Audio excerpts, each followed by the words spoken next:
Hello बच्चों, welcome to our physics class.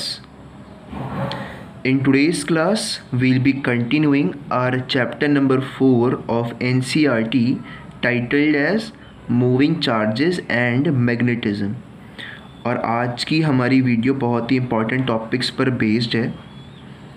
So I want you to be very attentive throughout the videos, क्योंकि इसके अंदर हम दो बहुत ही इम्पॉर्टेंट टॉपिक्स को डिस्कस करने वाले हैं. Let me tell you the two topics. पहला हम डिस्कस करेंगे बच्चों force between two long straight parallel current carrying conductors. Straight parallel current carrying conductors पहले हम इसको डिस्कस करेंगे. सो बी वेरी अटेंटिव, क्योंकि इस टॉपिक के अंदर और भी कई सारे टॉपिक्स आपको सीखने को मिलेंगे. दैट इज़ कि इस टॉपिक के अंदर और भी बहुत सारी इंपॉर्टेंट ऐसी बातें हैं जो कि आपके एग्जामिनेशंस के लिए बहुत यूज़फुल हो सकते हैं. सो पहले समझते हैं टॉपिक को. टॉपिक क्या रहा है? टॉपिक कह रहा है भाई force between two long straight parallel current carrying conductor. और हमारे चैप्टर का नाम क्या है? तो ये बहुत ही ध्यान देने वाली और समझने वाली बात है कि जिस हम फोर्स की बात कर रहे हैं, दो कंडक्टर्स के बीच में वो फोर्स आया होगा due to the magnetic field between the two wires. यानी कि बहुत ही क्लियर है कि जो हम फोर्स पढ़ रहे हैं between these two conductors which are carrying current. So जब हमने इस चैप्टर की शुरुआत की थी तो हमने आपको बताया था कि बच्चों moving charges are a source of magnetism, और मूविंग चार्जेस को हम बोलते हैं बच्चों करंट. सो हमें बता रखा है कि जो दोनों ही कंडक्टर्स हैं इनके अंदर करंट फ्लो कर रहा है. There is a flow of current in these two conductors. ये बहुत ही ऑब्वियस सी बात है. तो भाई अगर कंडक्टर के अंदर करंट फ्लो कर रहा है, सो ये जो करंट है ये कुछ ना कुछ मैग्नेटिक फील्ड अपने आसपास प्रोड्यूस कर रहा होगा. तो वही मैग्नेटिक फील्ड दूसरे कंडक्टर पर कितना फोर्स लगाएगी वो हम पढ़ने वाले हैं. ठीक है, कि एक कंडक्टर के अंदर करंट की फ्लो की वजह से जो मैग्नेटिक फील्ड प्रोड्यूस होगी वो दूसरे कंडक्टर पर कितना फोर्स लगाएगी वो ही हम पढ़ने वाले हैं. ठीक है. So I hope the topic is clear to you, कि आपको टॉपिक का नाम और उसकी समझ अच्छे से क्लियर है. तो हम आगे चलते हैं. ठीक है. सो हमें निकालना है बच्चों कि कितनी मैग्नेटिक फील्ड हमारा ये एक कंडक्टर प्रोड्यूस करेगा. क्यों? क्योंकि देखो हमें ये तो पढ़ चुके हैं. देखो जो हमने प्रीवियस वीडियो आपको बताई थी उसके अंदर हमने आपको बताया था कि एक कंडक्टर जब किसी मैग्नेटिक फील्ड के अंदर रखा जाता है तो उस पर लगने वाला फोर्स होता है Fm, जिसकी वैल्यू होती है बच्चों BIL sin थीटा. ठीक है, जहाँ पर B क्या है? B is the magnitude of the magnetic field around the conductor. I is the current flowing in the same conductor जिसके बारे में हम बात कर रहे हैं. L is the length of that conductor and theta is the angle between L and B. ठीक है. सो इसके अंदर करंट तो फ्लो कर रहा है, मान लेते हैं I2, और इसमें कर रहा है बच्चों I1. ठीक है. सो हमें करंट भी मालूम है, इसकी लेंथ भी हमें मालूम होगी. ठीक है. सो हमें जो चीज़ मालूम करनी है वो है B. और B क्या है? B is the magnetic field around a conductor. और यहाँ पर मैग्नेटिक फील्ड प्रोड्यूस कौन कर रहा है? मैग्नेटिक फील्ड प्रोड्यूस कर रही है ये दूसरा कंडक्टर. ठीक है. आई होप आप समझ पा रहे हो कि हमारा इसे मेन नेम क्या है. हम क्या करेंगे, पहले किसी एक कंडक्टर पर निकालेंगे कितना फोर्स लगेगा due to the other conductor, और सिमिलरली बाकी के लिए भी उसको जनरलाइज्ड फॉर्म में लिख देंगे. सो हमारे पास क्या कमी है? इस B की कमी है. B is the magnitude of the magnetic field at a point due to a current carrying conductor. ठीक है. तो पहले ये समझते हैं कि भाई एक वायर या फिर किसी भी कंडक्टर की वजह से क्या मैग्नेटिक फील्ड होती है at a particular distance from it.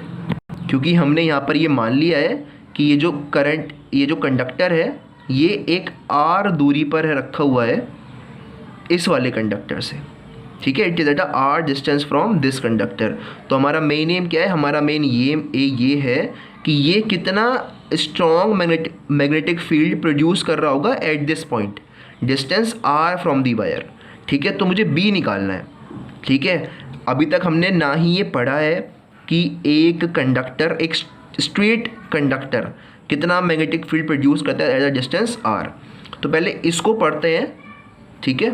But ध्यान रखना कि इस डेरिवेशन का वो पार्ट नहीं होगा जो हम फॉर्मूला डिराइव करने वाले हैं, the magnitude of magnetic field at a distance r from a particular current carrying conductor, वो इस डेरिवेशन का पार्ट नहीं होगा, ठीक है। वहाँ पर आप लिखोगे that since the magnetic field due to a current carrying conductor is, ठीक है। वहाँ पर आप सिर्फ फॉर्मूला लिख दोगे। ये तो हम आपको फॉर्मूला डिराइव कर रहे हैं आपकी समझ के लिए, ताकि आपको फॉर्मूला याद रहे, ठीक है। इस डेरिवेशन का वो पार्ट नहीं है, ध्यान रखना, नहीं आपके सिलेबस का पार्ट है कि वो कैसे डिराइव हुआ। सिर्फ वो फॉर्मूला आपको याद रखना है, डिराइव कैसे हुआ वो आपको याद नहीं रखना। बट स्टिल डेरिवेशन इसका बहुत ही सिंपल है। डेरिवेशन बच्चों क्या होता है थोड़ा समझना, मैं उसको यहाँ दिखा देता हूँ साइड में।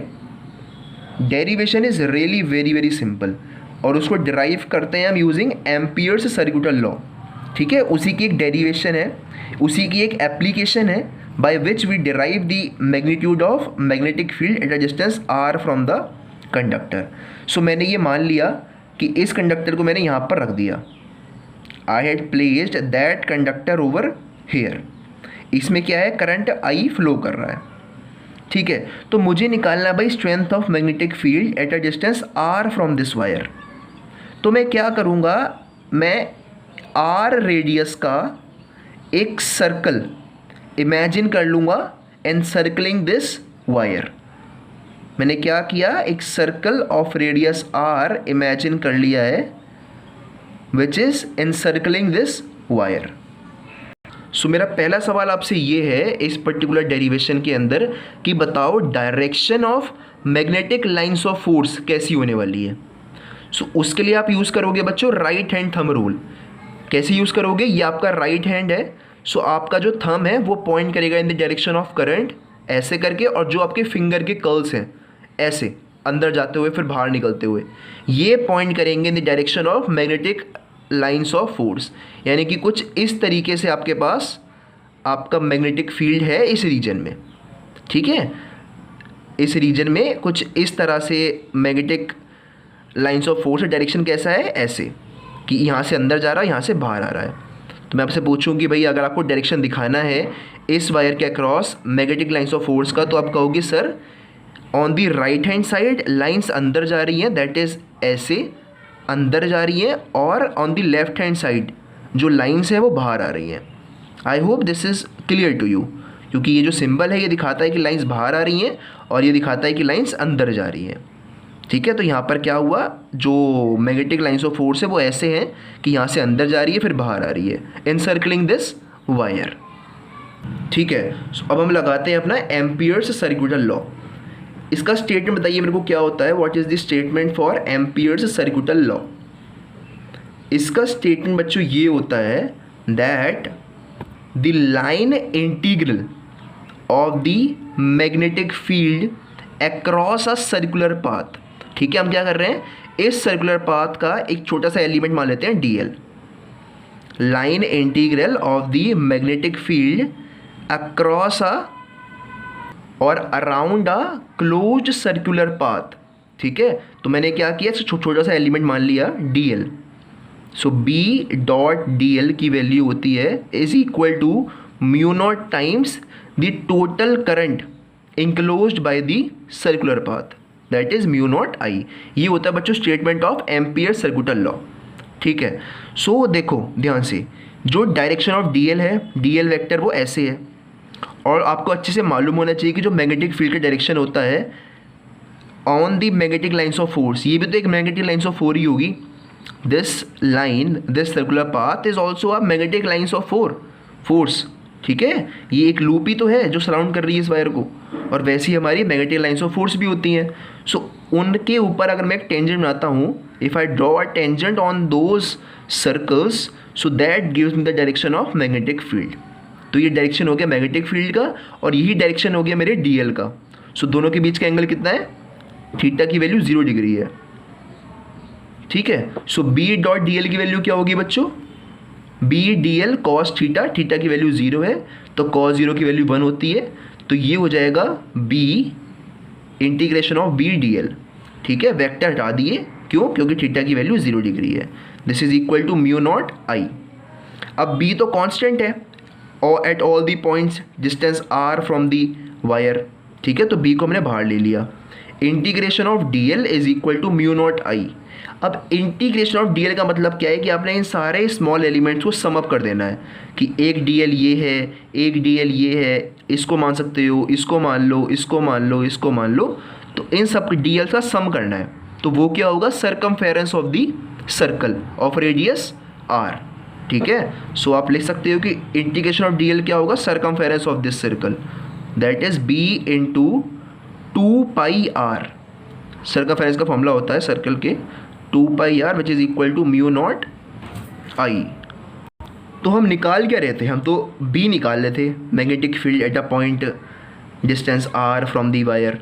तो उसकी वैल्यू क्या है? ये बी की value mu naught I upon 2 pi r, ठीक है। अब ये जो फॉर्म है थोड़ी फेमस कम है, लोग क्या करते हैं 2 से मल्टीप्लाई कर देते हैं, 2 से डिवाइड कर देते हैं, ठीक है। उससे क्या होता है कि ये फॉर्म आ जाती है ऐसे mu not upon 2 into 2 4 pi, mu not upon 4 pi 2 into I 2 I upon बचा नीचे क्या बचा? आर बचा।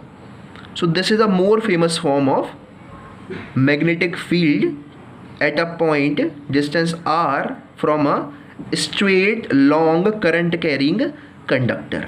और ये बच्चों सिंपलेस्ट पॉसिबल डेरिवेशन है इस फॉर्मूले का। अगर आप किसी भी गाइड के अंदर देखोगे इस फॉर्मूले का डेरिवेशन, सो वो बहुत ही कॉम्प्लिकेटेड और वेक्टर्स को यूज़ करके दे रखा है।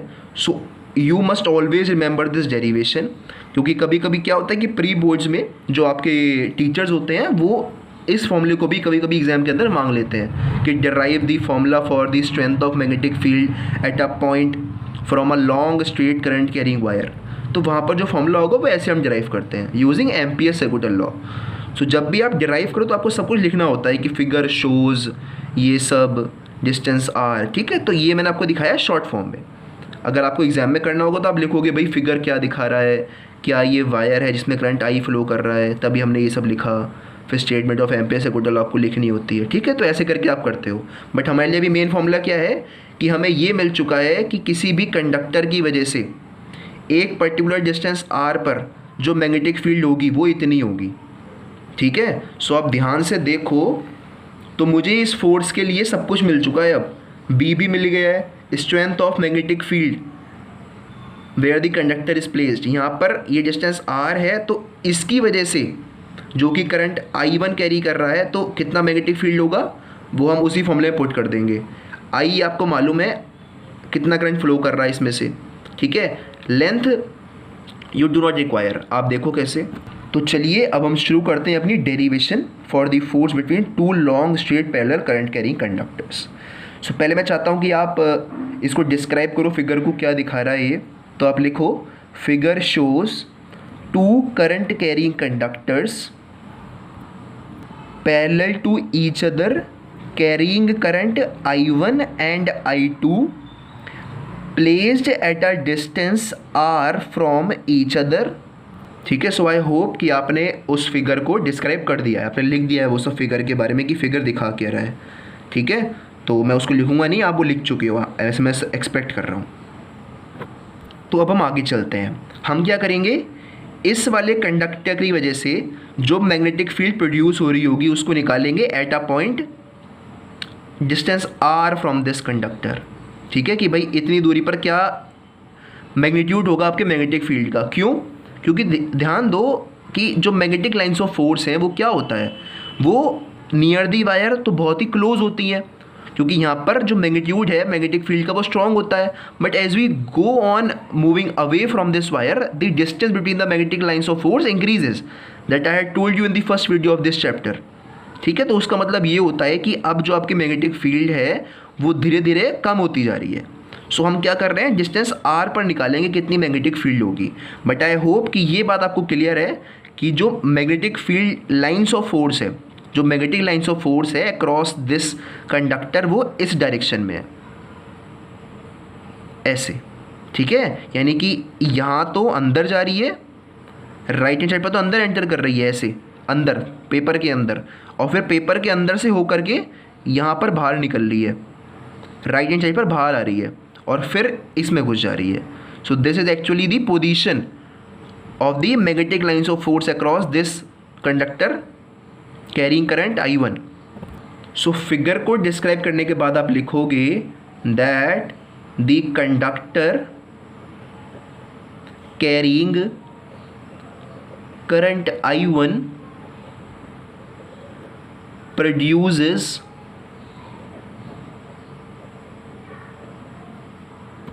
a magnetic field around it. A magnetic field around it whose magnitude is given by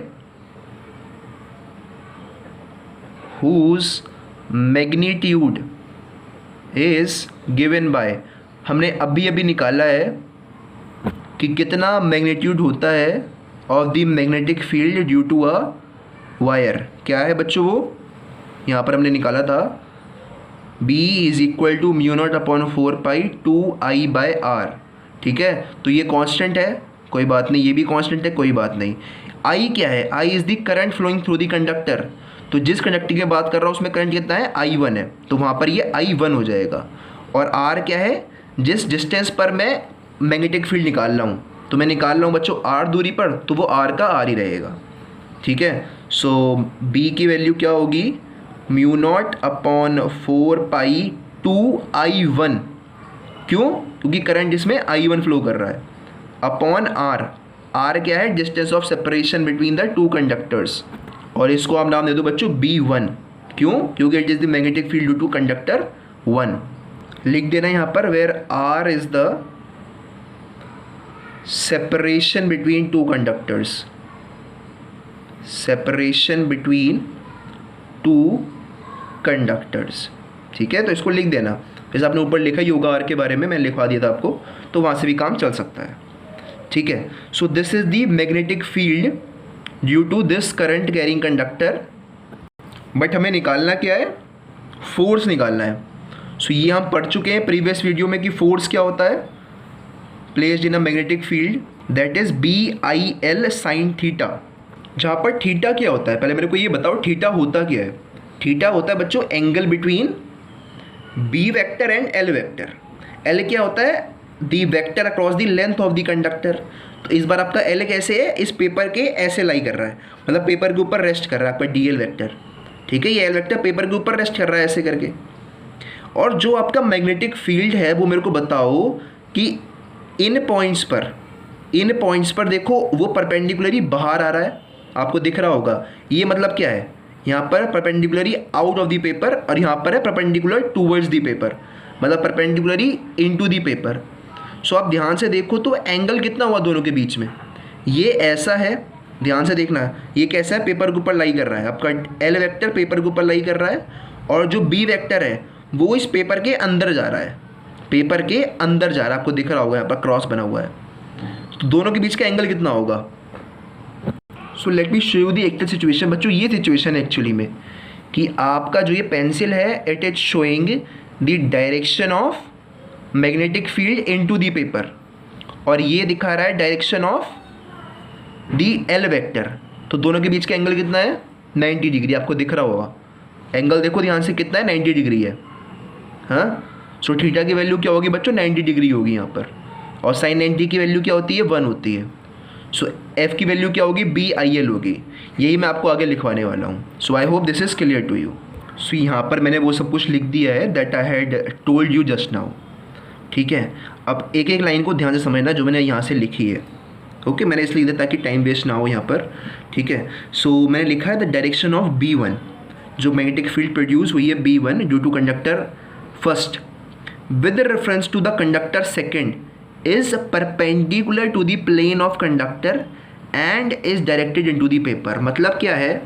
मतलब ये है कि आप इस कंडक्टर की लेंथ ले लो या फिर इसकी DL ले लो. देखो दोनों पैरेलल है तो दोनों का DL का डायरेक्शन एक ही होगा, ऑब्वियस सी बात है. ठीक है, सो हम ये कह रहे हैं कि जो DL वेक्टर है और जो आपकी मैग्नेटिक फील्ड है वो दोनों आपस में परपेंडिकुलर है, और जो मैग्नेटिक फील्ड है वो डायरेक्टेड है इनटू द पेपर. वही मैंने यहाँ पर लिख दिया है. Direction of B1 is perpendicular to the plane of conductor, जो प्लेन है कंडक्टर का उसके परपेंडिकुलर है, and is directed into the paper, ठीक है, so into the plane of that paper, ठीक है। So we know that the current carrying conductor placed at right angle to the magnetic field experiences a force given by F is equal to BIL।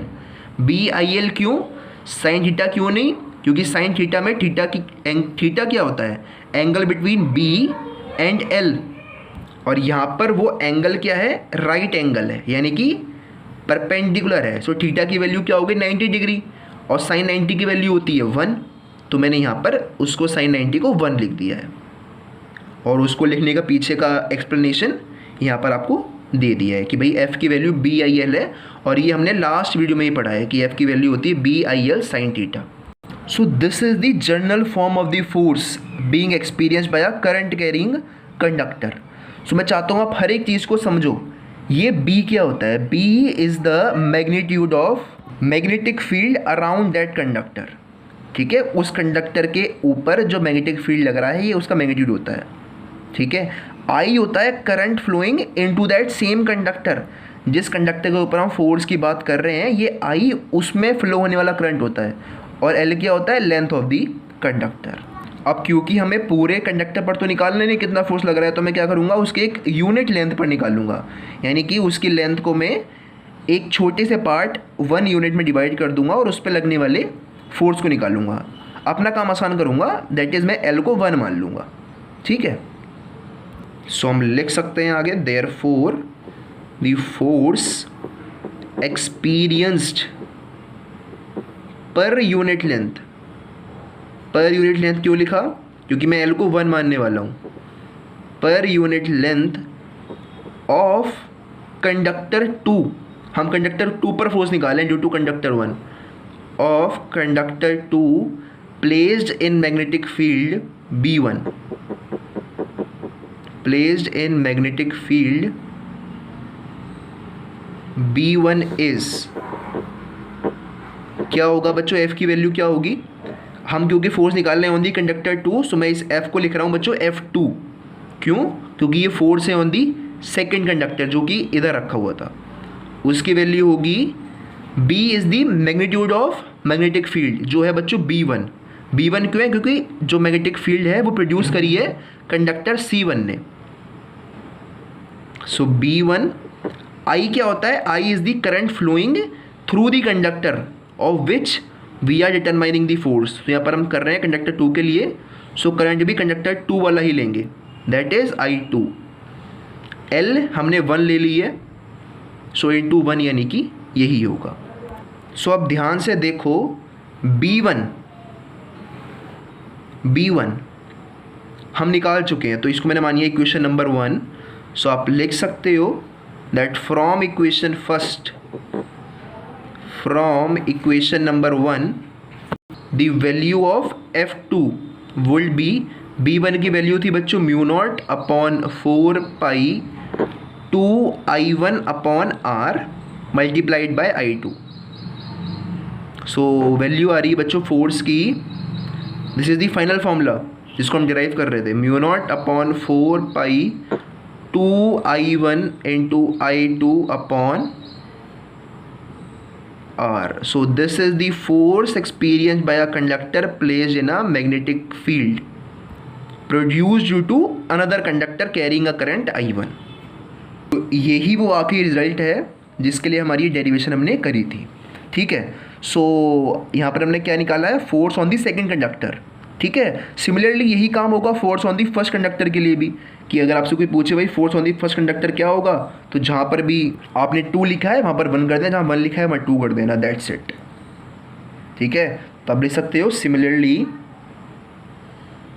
The force experienced by conductor 1 due to conductor 2, force experienced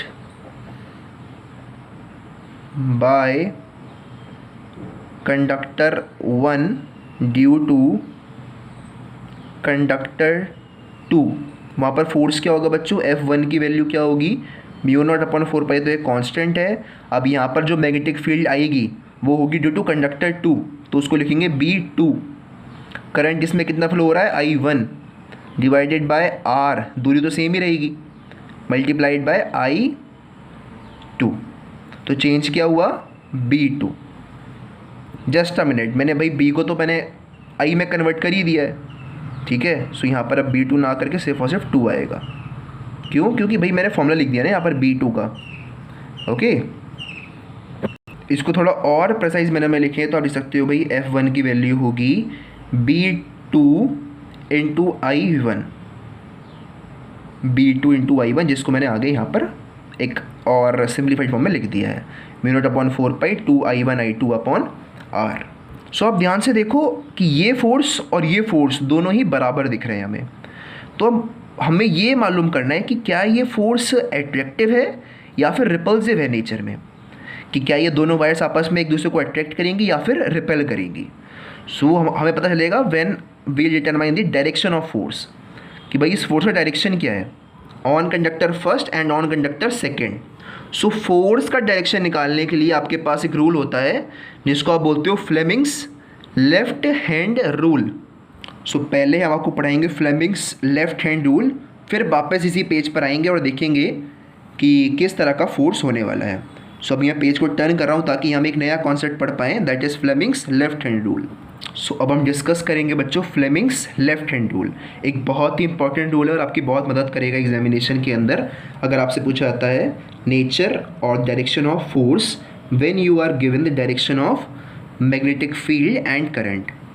सो ध्यान से देखो, मैंने try किया है to draw a proper hand in front of you, but still इतना अच्छा तो नहीं है, बट शायद आपकी समझ में आ रहा होगा कि क्या दिखा रहे हैं हम। सो यहाँ पर ये आपका लेफ्ट हैंड है, ठीक है। कौन सा हैंड है, लेफ्ट हैंड है। देखो हैंड्स भी बहुत ज़रूरी हैं, ठीक है। When I talk about right hand thumb rule, तो वहाँ पर हमें राइट हैंड को यूज़ करना है। अगर आप लेफ्ट हैंड को वहाँ पर यूज़ करोगे तो आपका आंसर बिल्कुल अपोजिट आएगा, ठीक है। और यहाँ पर आपने क्या यूज़ करना है, लेफ्ट हैंड ही यूज़ करना है। जब भी आप फ्लेमिंग्स का रूल लगाओ तो लेफ्ट हैंड को यूज़ करना अपने। सो इसको यूज़ कैसे करते हैं वो समझो, कि अगर आपका ये लेफ्ट हैंड है, सो जो आपका थंब है वो पॉइंट करेगा in the direction of force, ठीक है। आपका जो फोर फिंगर है, this is your forefinger, that is the finger just adjacent to the thumb, वो पॉइंट करेगा in the direction of magnetic field, this is field, magnetic field direction. And this your middle finger, it will point in the direction of current. And let me tell you कि अगर ये F और B इस plane में लाई कर रहे हैं, S plane में, मतलब पेपर के ऊपर अगर मैं अपने थंब और फिंगर को रखता हूँ, सो जो ये वाली फिंगर है ये बाहर की तरफ आ रही है, ये जो करंट वाली फिंगर है ये बाहर की तरफ आ रही है। लेट मी शो यू, अगर मैं दिखा पाता हूँ तो। सो बच्चों ये मेरा लेफ्ट हैंड है आपके सामने, ध्यान से देखना, इस तरह से आप अपने फिंगर्स को रखते हो, ठीक है, जिससे कि तीनों फिंगर्स क्या हों, आपस में परपेंडिकुलर हो। देख लो सबके बीच का एंगल 90 डिग्री आपको दिख रहा होगा। सो जो मेरा ये थंब है, it will point in the direction of the force if my forefinger is pointing in the direction of magnetic field and my central finger is pointing in the direction of current, ठीक है। तो आपका जो hand का alignment होना चाहिए वो इस तरह का होना चाहिए। I hope this alignment is clear to you. So now I hope the practical significance of this rule is also clear to you, कि अगर आपको डायरेक्शन ऑफ मैग्नेटिक फील्ड मालूम है और करंट मालूम है, और आपसे कोई पूछता है कि भाई जो फोर्स लगेगा आपके कंडक्टर के ऊपर वो कहाँ लगेगा, तो आपने देखना है अपना डायरेक्शन ऑफ थंब, वो बता देगा आपको कि आपका डायरेक्शन ऑफ फोर्स क्या होने वाला है। तो मैं चाहूँगा कि आप इस रूल को लिखो। तो बहुत लंबा रूल है, लिखने में लंबा है, समझने में तो आसान था। तो मैं चाहता हूँ कि आप इसको लिख लो ताकि फ्यूचर में अगर आप इसको भूलो तो रिवाइज कर पाओ। लिखो, stretch the left hand such that the four finger, the central finger and the thumb are mutually perpendicular to each other. Full stop. When the forefinger points in the direction of magnetic field and the central finger points in the direction of current, then your thumb gives the direction of force acting on the conductor, FBI, ठीक है। F का मतलब force, B का मतलब magnetic field, I का मतलब current. सो आपको अगर याद रखना है इसका सीक्वेंस तो FBI से भी आप इसको याद रख सकते हो। आई होप कि आपने रूल लिख लिया है। So now let's move back to our derivation and let us see कि वहाँ पर फोर्स किस डायरेक्शन में होने वाला है। सो यहाँ पर हम वापस आ चुके हैं आपके सामने वही सेम डायग्राम लेकर। सो यहाँ पर हमारे पास दो कंडक्टर्स हैं और दोनों पर ही फोर्स लग रहा है। तो हम क्या करेंगे, दोनों ही कंडक्टर पर लगाएंगे अपना फ्लेमिंग्स का लेफ्ट हैंड रूल। अब उसको हम लगा क्यों रहे हैं वो समझो, क्योंकि ध्यान से देखो कि आपको करंट का डायरेक्शन भी मालूम है, मैग्नेटिक फील्ड का डायरेक्शन भी मालूम है, ठीक है। यानी कि आपको 4 फिंगर और सेंट्रल फिंगर का डायरेक्शन मालूम है, बस आपको थंब का डायरेक्शन निकालना है। वो आप बहुत ही सिंपली निकाल सकते हो using Fleming's left hand rule. So let us find the force, direction of force 1 by 1 for each conductor. So पहले अप्लाई करते हैं on conductor number 1। So conductor number 1 पर जो मैग्नेटिक फील्ड लग रहा है वो है इसकी वजह से, इस वाले कंडक्टर की वजह से, इस वाले की वजह से। सो यहाँ पर देखो जो मैग्नेटिक लाइन्स ऑफ फोर्स होंगी वो भी ऐसी होंगी,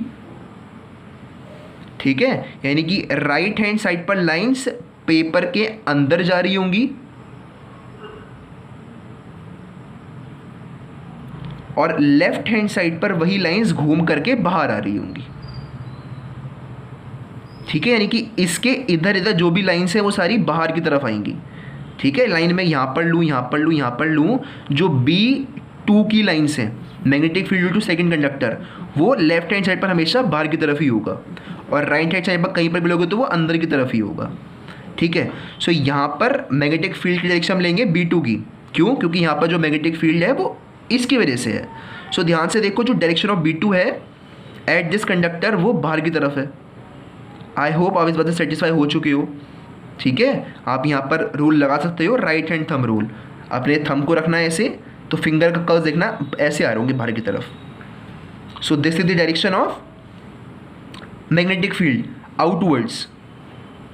डायरेक्शन ऑफ करंट देखो, करंट का देखेंगे बच्चों I1 वाले का, क्योंकि ध्यान से समझना कि जो डायरेक्शन हम लेते हैं ऑफ द करंट वो लेते हैं जिस कंडक्टर के ऊपर हम फोर्स निकाल रहे हैं उसका ही करंट लेते हैं। आप ध्यान से देखो फॉर्मूले को, F = BIL होता है, जहाँ पर I वो करंट होता है जो कि उसी सेम कंडक्टर में फ्लो हो रहा होता है। तो देखो I का डायरेक्शन कैसे है, I का डायरेक्शन बच्चों ऐसे है, ऐसे, ठीक है। सो आपको अपनी सेंट्रल फिंगर का डायरेक्शन और अपनी 4 फिंगर का डायरेक्शन मिल चुका है, बस सिर्फ और सिर्फ थंब का निकालना है। सो अपने आप करके देखो, इसमें फ्लेमिंग्स का लेफ्ट हैंड रूल लगाओ, अपनी 4 फिंगर को रखना है ऐसे, अपनी 4 फिंगर को रखना ऐसे बाहर की तरफ, जो सेंट्रल फिंगर है उसको रखना ऐसे। तो आप देखोगे आपका जो थंब है वो पॉइंट करेगा इस डायरेक्शन में, यानी कि direction of F2 force on, sorry it's F1, that is force on conductor number 1 is into this direction. यानी कि जो F1 का फोर्स है बच्चों वो इस डायरेक्शन में होगा, ये जो वायर है वो उधर जा रही होगी। सिमिलरली यहाँ पर देखो on the right hand side of this conductor the lines are into the paper. ध्यान से देखना जो लाइन्स हैं मैग्नेटिक लाइन्स ऑफ फोर्स वो इनटू दी पेपर है, चाहे आप यहाँ पर लो, यहाँ पर लो, यहाँ पर लो, कहीं पर भी लो। हम तो यहाँ पर मेजर करेंगे इस कंडक्टर के ऊपर। सो यहाँ पर आपकी जो मैग्नेटिक फील्ड लाइन्स है वो इनटू दी पेपर है। डायरेक्शन ऑफ करंट इस बार ऐसा है ऊपर की तरफ, सेम वही है। तो यहाँ पर जब आप लगाओगे अपना left hand rule, Fleming's left hand rule, so आपको पता चलेगा कि आपका जो फोर्स लग रहा है इस कंडक्टर पर वो ऐसे लग रहा है, इस डायरेक्शन में, direction of F2। So you can clearly see कि F1 and F2 are towards each other, they are approaching each other. That is कि अगर करंट का डायरेक्शन सेम है between 2 parallel conductors, so the conductors will attract each other. देख रहे हो आपस में एक दूसरे के पास आ रहे हैं, ये इधर जा रहा है वो उधर आ रहा है। So there is a attraction between the 2 conductors. तो आप चाहो तो नीचे लिख सकते हो अगर आपको फ्यूचर में याद रखना है, that by Fleming's left hand rule the direction of F2 is towards conductor F1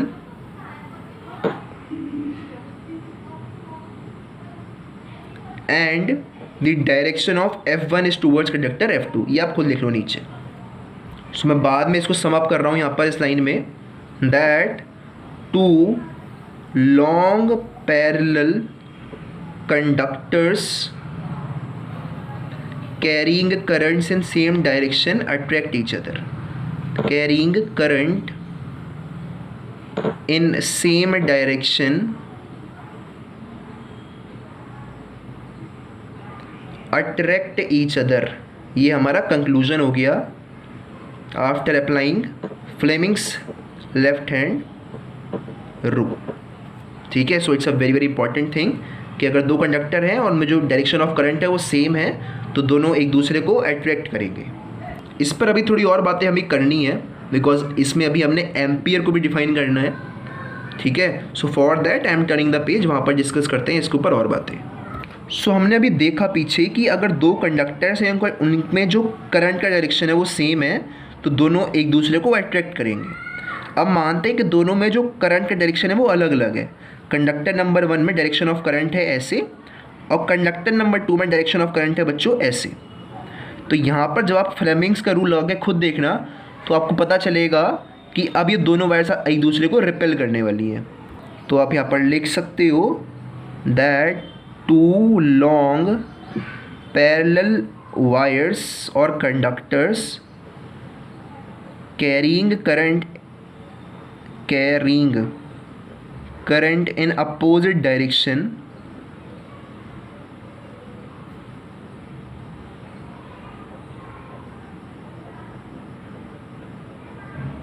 repel each other। A very very important point, must note it down and I will recommend you कि सिर्फ note down मत करना, इसको verify भी करना अपने आप। Fleming's का लेफ्ट हैंड रूल यहाँ पर लगाना, पहले लगाओगे आप इसमें राइट हैंड थंब रूल, उससे निकालोगे direction of magnetic lines of force, इस पर भी और इस पर भी, फिर लगाओगे बाद में फ्लेमिंग्स का लेफ्ट हैंड रूल और उसको फिर वेरीफाई करके चेक करना कि क्या दोनों एक दूसरे को रिपेल कर रही हैं या नहीं कर रही। सो अब हम बढ़ते हैं अपने सेकेंड इंपॉर्टेंट चीज़ की तरफ, that is the definition of ampere. Definition of ampere from the above concept. और ये टॉपिक है तो बहुत छोटा सा, बट आपके एग्ज़ाम के अंदर उसने अलग से आपके सिलेबस के अंदर CBSE के ऑफिशियल साइट पर जो सिलेबस है उस पर स्पेशली वो अलग से इसको मेंशन करता है। सो आप अंदाज़ा लगा सकते हो कि कितना इंपॉर्टेंट टॉपिक ये है आपके एग्ज़ाम के लिए। ओके, सो बहुत ही इंपॉर्टेंट है, समझना ध्यान से कि हमें डिफाइन करना है एम्पियर को using the concept which we had just recently studied. Concept हमने पढ़ा है बच्चों कि एक यूनिट लेंथ के सेक्शन ऑफ द कंडक्टर पर कितना फोर्स लगता है due to the other conductors carrying some current. So उसकी वैल्यू थी फोर्स जो एक्सपीरियंस कर रहे थे हम वो दो wires, mu not upon 4 pi two I1 into I2 upon R newton per metre. इतना फोर्स एक्सपीरियंस कंडक्टर्स कर रहे थे ड्यू टू ईच अदर और ये पर मीटर लेंथ की बात थी। सो हमें अब डिफाइन करना है बच्चों एम्पियर। एम्पियर क्या है? Unit of current. सो जब भी हमें किसी यूनिट को डिफाइन करना होता है तो हम क्या करते हैं, सारी बाकी वैल्यूज़ को 1 मान लेते हैं और जिस टर्म में हमें डिफाइन करना है, इस बार हमें डिफाइन करना है बच्चों फोर्स के टर्म्स में, तो हम उस फोर्स की वैल्यू निकाल लेते हैं। सो मैं क्या करूँगा, I1, I2 और R को 1 मान लूँगा। That is if I1 is equal to I2 is equal to 1 ampere and R which is the distance of separation between the two wires is equal to 1 meter। सो ध्यान से देखो फिर क्या होगा, F की वैल्यू क्या होगी, म्यू नॉट की वैल्यू क्या होती है बच्चों 4 pi into 10 raise to the power -7। So 4 pi से 4 पाई कैंसिल, बचा क्या 10 रेज टू दी पावर -7 और यहाँ से क्या बचा 2 बचा। तो देखो फोर्स आया कितना है, F की वैल्यू आई है 2 into 10 raise to the power -7 newton per metre. बस इसी को देखकर हम डिफाइन कर देंगे 1 एम्पियर को। कैसे बोलेंगे ध्यान से समझना, ऐसे बोलेंगे कि 1 एम्पियर वो करंट है जिसको अगर मैं दो पैरेलल वायर्स के अंदर मेंटेन करता हूँ जो कि एक दूसरे से 1 मीटर दूरी पर रखी हुई हैं, सो जो उन दोनों के बीच में फोर्स ऑफ अट्रैक्शन होगा वो होगा 2 × 10⁻⁻7 न्यूटन पर मीटर। ऐसे आप किसी भी यूनिट को डिफाइन कर सकते हो एग्जाम के अंदर भी। सो अभी हम डिफाइन कर रहे हैं बच्चों एम्पियर को, तो एम्पियर वो करंट है, so ampere is that current which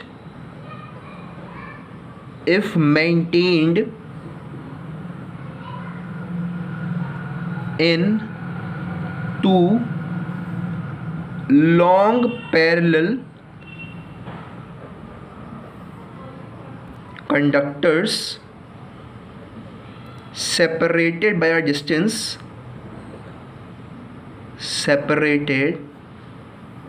by 1 meter in vacuum or air causes a force of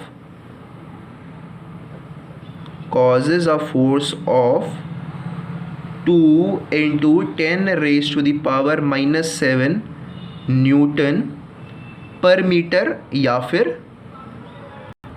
पर मीटर को आप लिख सकते हो as on each metre of the wire, on each metre of the wire. ये बहुत ही important definition है बच्चों एम्पियर की। ओके, ये आपके एग्जाम के अंदर बहुत कॉमन है, आपसे कहा जाता है डिफाइन एम्पियर, और वो आपसे एक्सपेक्ट करता है एग्जामिनर कि आप ये डेफिनेशन उसको दोगे, ठीक है, क्योंकि आपके सिलेबस में ये अलग से मेंशन्ड है definition of ampere in terms of the force between two conductors carrying current placed parallel to each other. ठीक है, तो बहुत ही सिंपल है। अगर आपको ये फॉर्मूला याद है तो आपने बस वैल्यूज़ यहाँ पर पुट करनी है, ये आप एग्जाम के अंदर निकाल सकते हो। वैसे तो बहुत ही आसान दिख रहा है भाई, 2 है, 10⁻⁻7 है, तो हो गया 2 × 10⁻⁻7। Okay, so I hope this today's class was completely clear to you. So for today that's all. Thank you very much.